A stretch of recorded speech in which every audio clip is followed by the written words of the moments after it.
Shalom, meus amigos, uma boa noite a todos vocês, é um prazer enorme tê-los aqui novamente comigo, para que nós possamos continuar analisando os 10 mandamentos, a série Tadibrot. No dia de ontem, nós analisamos os 5 primeiros enunciados, constantes da primeira tábua, das duas tábuas, da Lurot, que Moshe Rabbeinu trouxe dos céus ao povo judeu. Os 5 primeiros mandamentos falam da relação de Deus com os homens. No dia de hoje nós vamos falar dos mandamentos dos homens para com o seu próximo. E o primeiro mandamento da segunda tábua, ou seja, o sexto mandamento, nos diz: não matarás. Matar é proibido independentemente do motivo. Nós que vivemos esse tempo e fomos testemunhos do século XX, vimos a legitimação do assassinato por motivo racial. É óbvio que durante toda a história humana nós tivemos assassinatos por motivos raciais. Se eu fosse um homem negro e falasse do lugar de um homem negro, eu falaria da escravidão negra na África e do genocídio praticado contra a população negra. Se eu fosse índio, eu falaria do genocídio da população indígena, que dura no Brasil 500 anos. Mas eu falo de um lugar diferente. Eu sou judeu. Eu falo do direito de viver a um povo que foi completamente negado pelo fato, por exemplo, de nós não sermos arianos, mas nós sermos um povo semítico.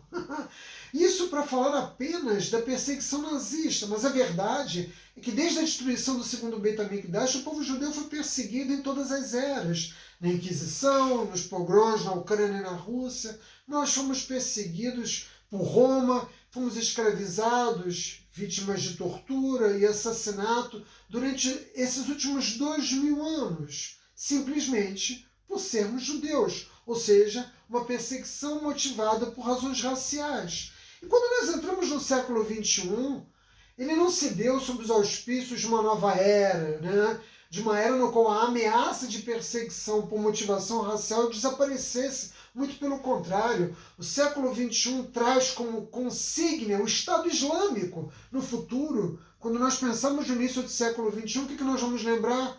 Do assassinato de base religiosa praticada pelo Estado Islâmico, particularmente em 2 países, no Iraque e na Síria. Na Síria, uma guerra que já matou 500 mil de pessoas e que já dura mais de uma década e que não concluiu. O sexto mandamento proíbe peremptoriamente essa ameaça à sobrevivência da civilização. E nós sempre dizemos, em todas as épocas, que o antissemitismo não ameaça apenas os judeus, ameaça a própria ideia de civilização.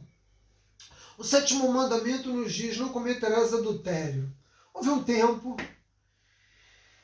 em que o casamento era entendido pelas pessoas como compromisso e que a promessa de fidelidade era a garantia de felicidade para a vida. Houve um tempo em que as pessoas entendiam que o amor verdadeiro era um pré-requisito necessário e fundamental para que pudesse haver intimidade entre as pessoas e no qual o casamento, que em hebraico nós falamos Kiddushin, era representado, descrevia aquilo que nós qualificamos como união perfeita entre homens e mulheres. É óbvio que esse tempo já não é mais o tempo que nós vivemos. E eu devo dizer a vocês que nós ortodoxos somos realmente muito corajosos. Por quê? Porque nós desafiamos abertamente uma cultura que valoriza a promiscuidade sexual e a obsessão pela pornografia. Você ouve um programa de rádio, você vê um programa de televisão, você abre uma revista, você abre um jornal, você olha no outdoor.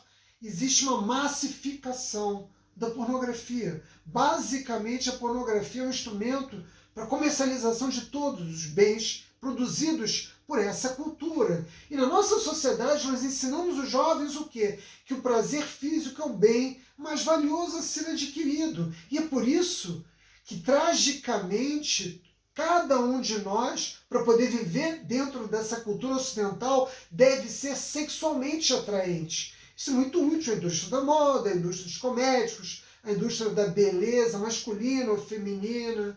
A verdade é que na medida em que nós valorizamos justamente essas qualidades de atração sexual, nós deixamos de lado aqueles outros valores que nos fazem realmente sermos parte do Criador, que é o nosso caráter, a nossa inteligência. Todas essas outras qualidades humanas são deixadas de lado. Se você não tem a aparência, né? Se você não expressa, né, através da sua identidade, a identidade dessa cultura, né, profundamente promíscua, você é considerado como um pária. O Ocidente, é preciso dizer, trocou o sétimo mandamento, né, pela devassidão. Trocou o sétimo mandamento pelas uniões adúlteras, trocou o sétimo mandamento pelo sexo casual. Você assiste os programas de humor, né, que existem hoje, principalmente o stand-up, e tudo que se fala é disso, né, de relações fugazes. Não existe mais compromisso. E, naturalmente, não existe mais qualquer possibilidade de felicidade, porque o prazer ele é fugaz, ele é temporário, ele é passageiro. O resultado desse processo nós sabemos. É o sofrimento moral, é o vazio espiritual. A violação das leis divinas tem um custo, meus amigos, tem um custo imenso. E que custo é esse? A solidão, o isolamento, a depressão, a ansiedade. Mas nós, judeus religiosos, estamos aqui para continuarmos ensinando o caminho da verdadeira felicidade. A Torá é a fonte de toda a verdade no mundo. Não se pode ser feliz senão cumprindo as leis divinas. Esse é o caminho da felicidade que a Kadosh Baruch Hu nos oferece. O oitavo mandamento nos diz: não roubarás.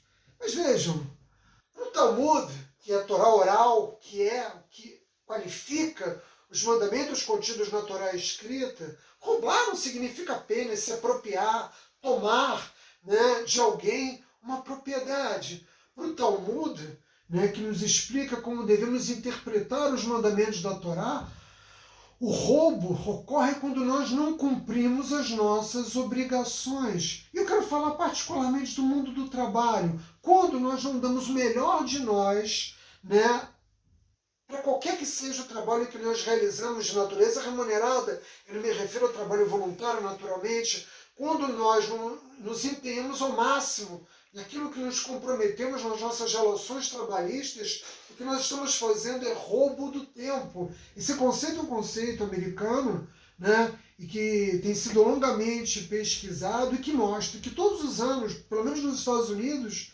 bilhões de dólares são perdidos pelo roubo do tempo. E como é que isso acontece objetivamente? Quando o empregado chega atrasado, quando o empregado sai cedo, quando ele tira dias de folga,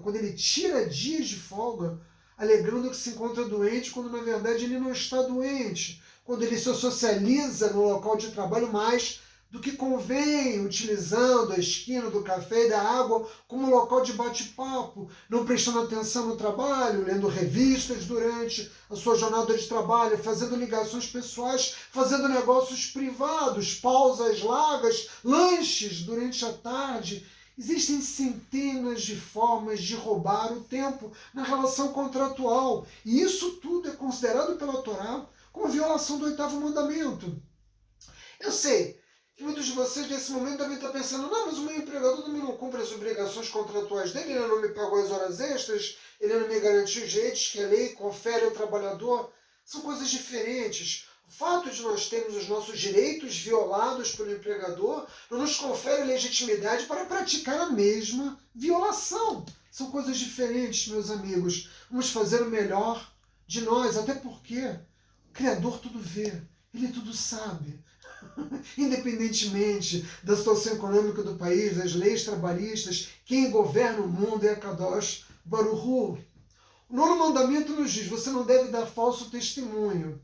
E a maioria das pessoas, quando pensam nesse mandamento, logo imaginam um tribunal, no qual uma pessoa vai lá mentir, vai dar um falso testemunho.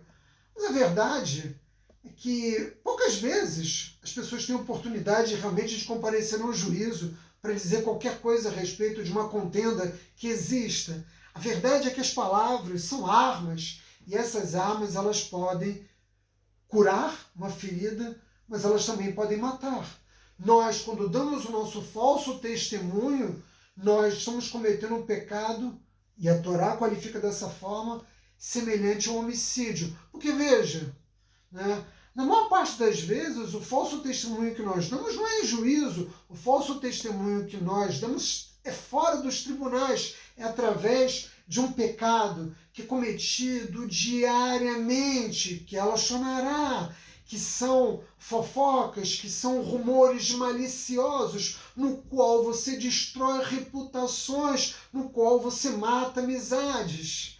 Portanto, a força que as palavras têm. Bom, basta dizer que a Kadosh Baruch Hu criou o mundo através das palavras. A fofoca, meus amigos, é um esgoto social para os nossos ouvidos. Mas na nossa cultura, na cultura do Ocidente, eu me refiro sempre ao Ocidente, esse é um assunto constante. Nas mesas dos bares, nos locais de trabalho, existem programas de televisão dedicados às fofocas. Existem programas de televisão dedicados a expor a intimidade das pessoas. Nós vivemos numa cultura que valoriza justamente aquilo que a Torá condena. Para a Torá, essa violação equivale a uma doença. Lembrem-se que Miriam, a irmã de Moshe Rabbeinu, fez um pequeno comentário a respeito de seu irmão e ela teve tsarat, que é lepra bíblica, e teve que se afastar da punição da Torá, foi isolamento. E Moshe rezou para a cura completa de sua irmã e ela pode voltar ao acampamento Clau Israel em muito pouco tempo. Mas esse evento da Torá sinaliza que mesmo uma profetisa do quilate de Miriam poderia incorrer nesse pecado. Temos que tomar muito cuidado com o que sai das nossas bocas. E finalmente o 10º enunciado, não cobiçarás. É o último dos mandamentos, mas ao mesmo tempo ele carrega consigo o mais alto nível de santidade. Por quê? Porque nós podemos controlar as nossas ações, nós podemos controlar até mesmo a nossa fala, mas quem consegue controlar os pensamentos é um defeito humano. A cobiça, a ganância, a inveja, porque a cobiça, né, quando se expressa como um desejo baseado em necessidades reais, essas necessidades naturalmente serão satisfeitas. Quando nós buscamos realizá-las e satisfazê-las, não há problema algum. Mas quando o nosso objetivo é apenas ter mais do que outras pessoas, aí sim nós temos evidente uma violação. E veja que a ganância, ela não nos oferece nada, a não ser a decepção. Por quê? Porque aquele que é ganancioso vive um processo constante de crescente insatisfação, porque nenhum de nós pode ter tudo. Dentre os 255 vídeos gravados na nossa plataforma, eu tenho um já dedicado ao tema da ganância, vocês podem voltar e estudá-lo mais detalhadamente, mas a verdade é que nós sempre, né, desejamos ter algo que não temos e nós nunca vamos ter tudo que nós desejamos. A inveja e a ganância consomem completamente aqueles que a sentem. Por quê? Porque não há possibilidade de atender os desejos, né, completos das pessoas. A verdade é que Deus criou no mundo riqueza suficiente para todos, mas Deus não criou riqueza suficiente para satisfazer o desejo daqueles que são gananciosos, meus amigos. Portanto, lembremos sempre de que aquilo que nos pertence, aquilo que Hashem envia para nós, sempre vai encontrar um caminho de chegar até nós. Então não cobicemos nem a mulher do próximo, nem o seu burro, nem o seu cavalo, nem o seu boi, nem a sua casa, nem as suas propriedades, e nem mesmo nada que não diga respeito àquilo que Hashem envia exclusivamente para nós, meus amigos. Eu espero que, de alguma maneira, vocês tenham tido a oportunidade de repensar os enunciados, os 10 mandamentos, a partir de uma abordagem absolutamente contemporânea, que foi o que eu procurei fazer, meus amigos. Boa noite.